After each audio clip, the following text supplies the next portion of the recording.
Hello everybody and welcome to Masters of Real Estate. Today, I'm going to talk to you about how to create a reliable cash flow stream long-term through real estate. Actually, how to create a portfolio for time freedom, which is the point of all of this, of course. And then also the pros and cons of being an active versus passive investor and finding ways to create that cash flow to cover your monthly expenses every single month so you can truly be financially free. So let's get into it. First thing we're going to talk about is creating that reliable cash flow stream. And the first thing that I would say is looking at your investment portfolio from a portfolio lens of diversity, being able to mitigate risks by investing in different asset classes, different markets of the country, different operators you invest with, and even some being active versus passive, or owned property that you own in your own name versus an outside investment that you're making with somebody else as the operator involved. So diversifying your base from a protection standpoint first is really, really key. As long as each one of those investment options is hitting your target and your goal from a cash flow and equity build perspective, right? And also hitting within your model to be able to create that passive financial freedom in your life, right? So I think owning some of those direct owned properties where you have complete control over them is important, so you can make those decisions along the way, along with being able to make sure that you invest with other operators that are specialties in those fields, whether that's debt, mobile home parks, multifamily, self-storage, all different types of asset classes that you get to invest in by being able to invest with the right operator and focused on understanding the due diligence on how to invest with those outside operators and the incentives and alignments for performance-based incentives. So all those things are super cool, but having your direct owned assets that you control along with a diversified portfolio of investments with other professional operators that focus in their space and specialize in their space is key in my eyes to creating this reliable long-term cash flow stream, right? So, and I think remembering, where are you from the starting point? Where are your expenses right now? And where are they going to be in 10 years from now with the way inflation is running and things like that? And how do you go through and mitigate the risk of, maybe covering all your expenses now or building that up, but then your expenses growing over a period of time. So you have to reinvest and consistently invest to keep up with inflation. So you got to make more cash flow than you need so that you can take the proceeds and actually invest it to keep up with inflation consistently across the board. And, yes, some investments are going to outpace inflation. Some investments are going to not outpace inflation, or maybe they might outpace it on a cash flow basis, but not an equity build basis, or vice versa. So you want to be able to understand how you're mitigating the risks based on your investment strategies and how that's helping you from an inflation hedge standpoint, of course. Okay. So realizing that your true wealth is really based on your purchasing power. What can you buy food for and your basic necessities? What can you buy your extras that you want to actually spend money on for your lifestyle? So your inflation hedges are going to help you keep up with inflation, like owning debt in a inflationary environment to decimate that debt, like owning real estate as an inflation hedge, or gold or silver as a backup for an inflation hedge, or insurance policy, for example. You can own hard assets, you can own other assets like Bitcoin and things like that. It's really smart to diversify into these different bases because they may play differently depending on what occurs in the economy, if there's a change in the market or something like that occurs, right? So, and then of course, when you're trying to make sure you have a reliable cash flow stream, focusing on how to properly manage your investments in the first place, right? Making sure that you're consistently being efficient at the property management level, or your operators that you're working with are being efficient and doing proper checks and balances on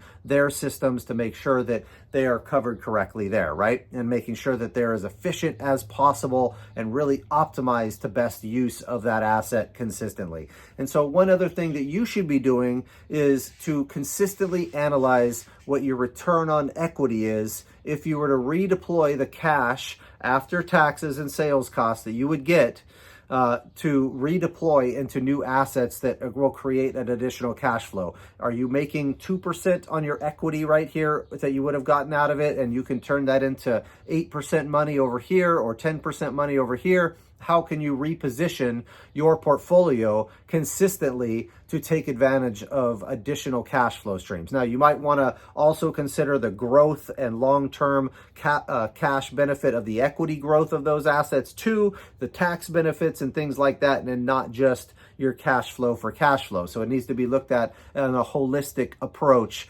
determining what your strategy is and what your needs are as well along the way. So also, like I mentioned, having those insurance policies in place, gold, silver, commodities, or other businesses that you can invest in that aren't all tied to the economy directly can be very key. Now, everything's tied to some degree, but you can also be an indirect tie where you are essential service or investing in the right type of business that there's always going to be a need for and things like that, okay? So you should also be focused massively on your personal budgeting. So you need to know how much you are really spending every month versus what your budget is every month or what you think you're spending, and analyzing what your net worth is, typically on a quarterly basis, if not on an annual basis. You should be looking at what your net worth calculations are, and then on a monthly basis, you'd be checking out your budget to make sure that you're still going to be good long term, that your budgets are not consistently increasing. What big expenses did you forget about,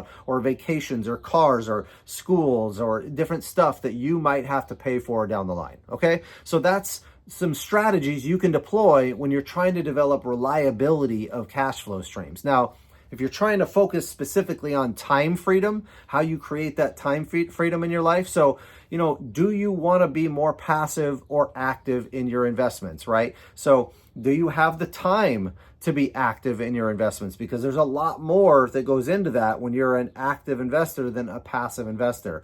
And what activities do you need to be doing consistently to be active or to be passive? And if you're dealing with passive investments, you're typically going to be looking at a lot of due diligence, reviewing a lot of deals consistently and investing in those deals and getting updates on those deals and doing proper asset management procedures on your investment portfolio and taking control of your financial future instead of just giving it off to a broker that is going to put it in check the box risky, mid-risky, or low risk type scenarios, right? Taking control of your own future is massively important for financial freedom in your life, and being able to understand these investments, do the right homework, get the right advice from the right legal help, and learn those processes and those structures and who you can work with from an operator perspective is massively important. If you're doing active work, you're dealing with the flip, you're dealing with the contractor, you're dealing with the renovation, the property management, the sale of the asset, the analysis of the deal, finding the money, finding the financing, all of these different things that you're having to actively manage, which is actually far more than even the active management of a passive investment over here, where you're doing asset management work versus operations work and asset management work over here, okay? So, and then how much money monthly do you need to create that financial freedom in your life as well, so you can have the time freedom? Do the math. Should you be focusing on passively? Do you have enough cash right now to invest in passive activities right now to cover all your monthly expenses if you were to reposition your portfolio or cash out on a couple equity deals or something like that you own yourself? Those are all things to consider versus, hey, maybe I should go flip a house to get more income and I can create income that way. That's a job, right? Going through and actively managing projects is a lot of work that you have to put into this, right? And then can you deal with the risks and the stress and the pain of the active management of a deal? And you still have a learning curve. You're going to make mistakes and lose some money over here. You will as well on the passive side, investing with the wrong operators, but you're able to diversify a lot better into $25,000, $50,000 deals with multiple operators in multiple markets when you're much more passive. So knowing these things about yourself and saying, how can I create time freedom here? Yeah, you have the passive side, right? That you can invest passively. But even on the active side, if you set up the right team members in place, you could be more passive if you were able to set up the right team members, which is really the key to the whole thing. And running any business is having the right team members in place, right?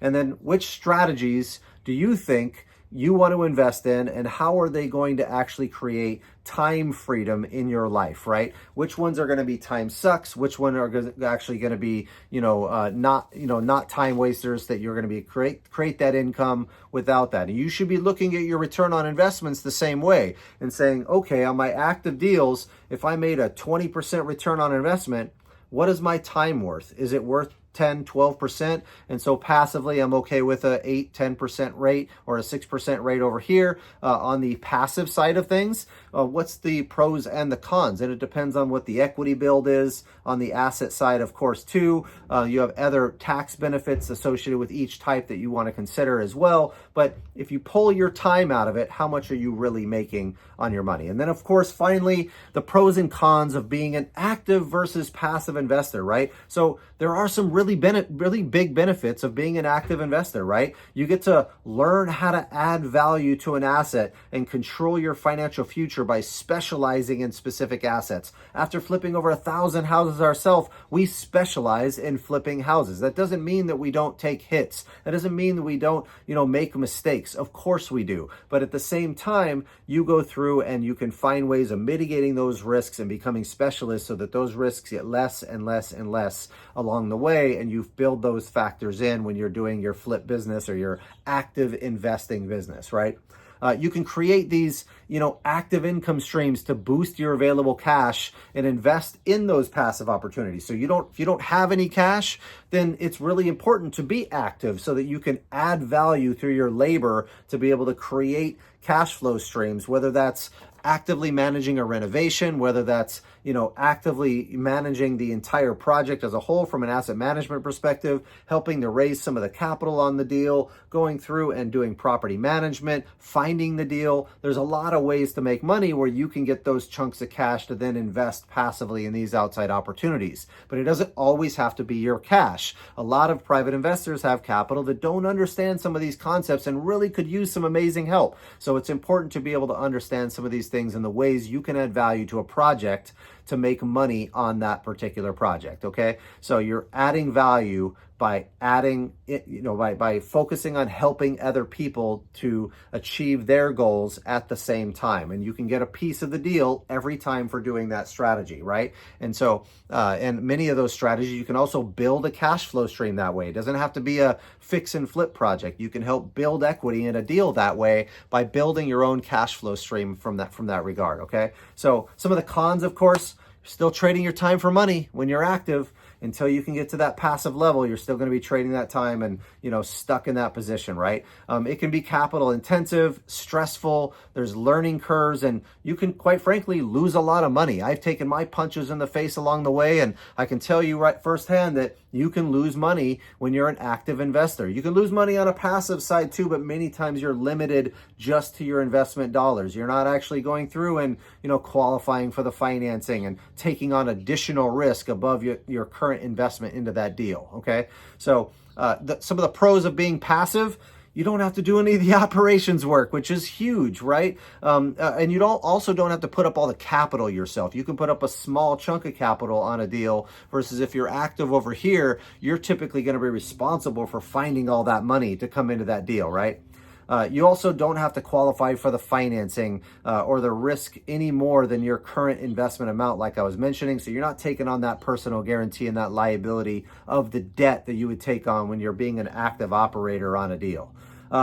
You can gain high returns by, in comparison to being active, considering that time you put in. I know many deals on the active operations side, they might say they're going to pencil at 15% or 10% or 20%, and they may not always hit that metric, right? But sometimes they do. But if you consider the time you put in versus what you can get on the passive side, it can be very, very considerable, to understand that and look at, hey, I'm still getting paid a good chunk of money on my passive time. The gap between my active labor and my passive income, that difference gets smaller and smaller in a lot of instances when you work with really good operators on the passive side too.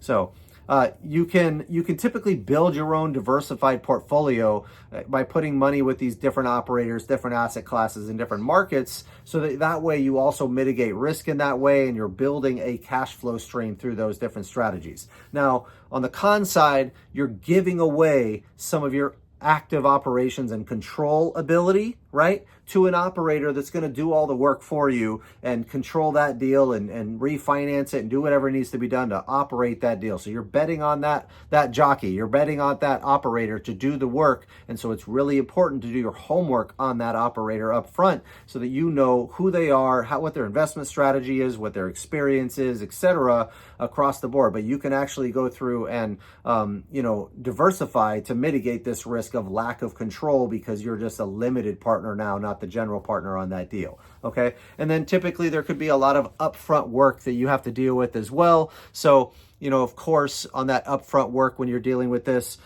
you have to do a lot of homework on the operators, the deal, the math on the deal, talk to other attorneys, read the legal documents. So all these things are parts of learning the process on how to be a passive investor over here, or being able to be an active investor over here. But at the end of the day, passive investment is where it's at, in my opinion. I wish I could be more and more passive. I do have active operations, and I'm dialing my systems back so I can spend more time with the kids and invest more passively as well, cash in on some of that equity and reposition myself to be in a much stronger cash flow position for any time of economic volatility, anything that may come up, so that way we're in a great position long term. And you should be focused on the same thing, focusing on that cash flow first to develop your portfolio to be able to cover your monthly expenses. So I hope this helped. If you guys want to learn more, you can go to MathewOwens.com with 1T in Matthew. You can download our 200-point due diligence checklist if you want for free on how to do the due diligence on an operator or any particular deal that you're looking at on the passive side. So I hope this helps. Again, go to MathewOwens.com and I'll talk with you soon. Do you want to learn how to create financial freedom in your life through real estate and take your investing business to the next level? If so, you can follow us in one of the following ways. First, you can take one of our free webinars on how to analyze property, how to raise capital for real estate, and how to market and find deals. 3 of the key pillars to becoming a successful real estate investor. Number 2, you can join us on our mailing list where you'll get tips and tricks on real estate investing directly to your inbox. And number 3, you can take our 6-month real estate course that teaches you every aspect of real estate investing you can think of, and more importantly, create financial freedom in your life through real estate investing strategies that I teach. If you want a master's in real estate in 6 months, this course is for you. We're going to go over how to raise money, promissory notes, syndications, fixing and flipping, buy and hold investing, tax and legal structures, self-directed retirement accounts, financial education, how to run a business, how to market and find your deals, and most importantly, how to create that financial freedom in your life so that you can stop trading your time for money and create passive real estate cash flow that you can live off of. If you're interested, go ahead and click on one of the links below, and I look forward to seeing you guys on the other side.